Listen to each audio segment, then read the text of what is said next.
دوستو، ایک لفظ ہے ظلم، ستم، جبر۔ یہ انسانوں کے لیے بڑا تکلیف کا باعث ہوتا ہے۔ جس کے ساتھ زیادتی ہوتی ہے اس کا دل پوری طرح ٹوٹ جاتا ہے، اس کی روح کے اندر زخم ہو جاتے ہیں، اس کا باطن پوری طور پر توڑ پھوڑ کا شکار ہو جاتا ہے۔ کسی بھی صورت ظلم اور زیادتی کسی بھی مذہب میں اور کسی بھی اخلاقی معاشرے میں روا نہیں ہے۔ اور پھر دین اسلام جو دین رحمت ہے، جو دین کرم ہے، جو دین درگزر ہے، وہ تو اپنے ماننے والوں کو اس بات کی خاص تلقین کرتا ہے کہ وہ اپنی زندگی میں ہر قسم کی زیادتی سے، ہر قسم کے ظلم سے اپنے آپ کو اور اپنے ہاتھوں کو بچا کے رکھے۔ یہ جو ظلم اور زیادتی کسی بھی صورت میں ہوتی ہے، یہ تکلیف کا باعث ہوتی ہے۔ اسلام چونکہ دین رحمت ہے تو وہ اپنے ماننے والوں کو اس بات سے سختی سے منع کرتا ہے کہ کسی بھی قسم کی کسی کے ساتھ کوئی زیادتی نہ کی جائے، کوئی ظلم نہ کیا جائے۔ وہ ظلم ہتھیار سے لے کر رویے تک کوئی بھی ہو، آپ کے لہجے کی زیادتی ہو، آپ کے لفظوں کی زیادتی ہو، کوئی بھی ہو، کسی کو تکلیف نہ پہنچائی جائے، اذیت میں مبتلا نہ کیا جائے۔ میرے بھائیوں، آج اس معاشرے میں ہم وقت گزار رہے ہیں، اس میں ظلم اور زیادتی تیزی سے بڑھتی چلی جا رہی ہے۔ ہمارے سماجی ماحول کے اندر حق دبا لینا، ظلم کرنا، جبر کرنا، لوگوں پر الزام تراشیاں کرنا، عزتوں پر حملے کرنا، لوگوں کے بارے میں اپنا رویہ اس طرح کا کرنا کہ جس سے ان کو تکلیف ہو، یہ ہمارا معمول بن گیا۔ یاد رکھیے گا، جو دھلے ہوئے اور اجلے ہوئے چہرے ہوتے ہیں نا، ان پر ذرا سی بھی گرد بوجھ بنتی ہے۔ جو سفید کپڑے پہنے ہوئے لوگ ہوتے ہیں ان پر چھوٹا سا دھبا بھی دکھائی دیتا ہے۔ ہم مسلمان ہیں، ہمارے کپڑوں سے زیادہ ہماری روح اجلی ہوا کرتی ہے، ہمارے چہرے سے زیادہ ہمارا دل صاف ہوا کرتا ہے۔ میرے بھائیوں، زیادتی نہیں یار، تکلیف نہیں۔ یہ جو ہمارا مزاج بن گیا ہے نا کہ کوئی نہ کوئی، میں آپ کی خدمت میں عرض کروں، پہلے تو لوگ دو بدو لڑائی کر لیتے تھے، اپنا غصہ نکال لیتے تھے۔ اب تو ہم جس دور میں ہیں یہاں لوگ سازش کرتے، تکلیف دینے کے نت نئے بہانے تراشتے۔ لوگ اب شرارتوں کے ساتھ، لفظوں کے ساتھ، جملوں کے ساتھ روحوں کو زخمی کرتے۔ یاد رکھیے گا، نبی رحمت صلی اللہ تعالی علیہ وسلم نے فرمایا کہ رب فرماتا، لوگوں میں نے اپنی ذات پر ظلم کو حرام قرار دے دیا ہے۔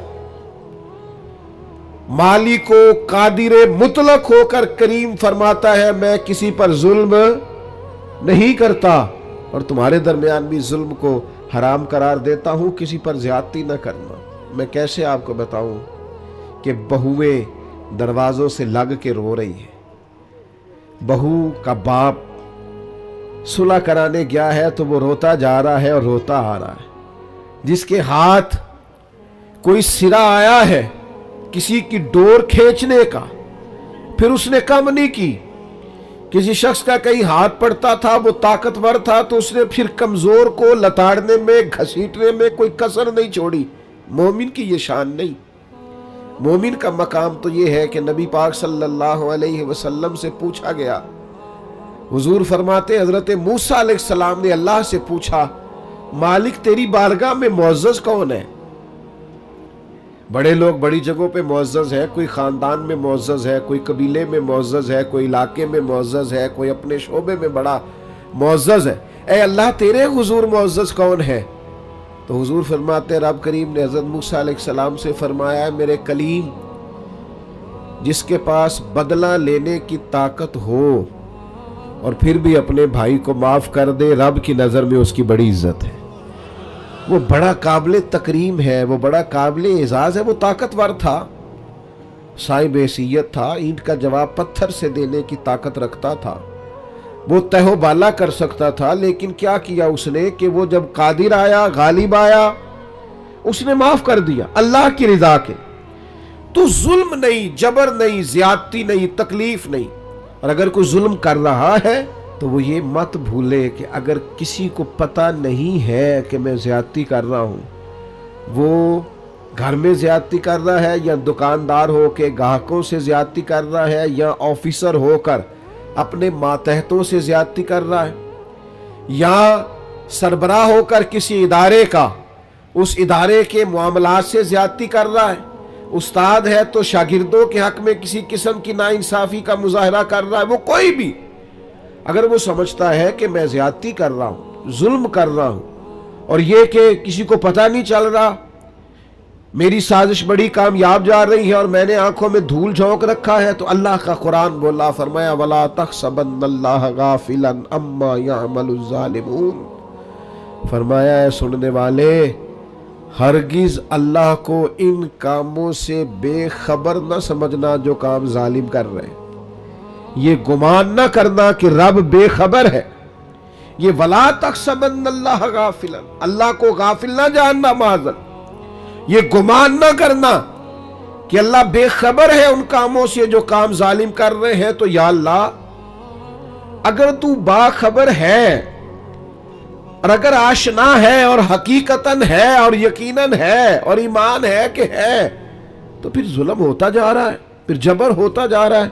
تو اللہ کریم نے فرمایا انما یؤخرہم لیوم تشخص فیہ الابصار،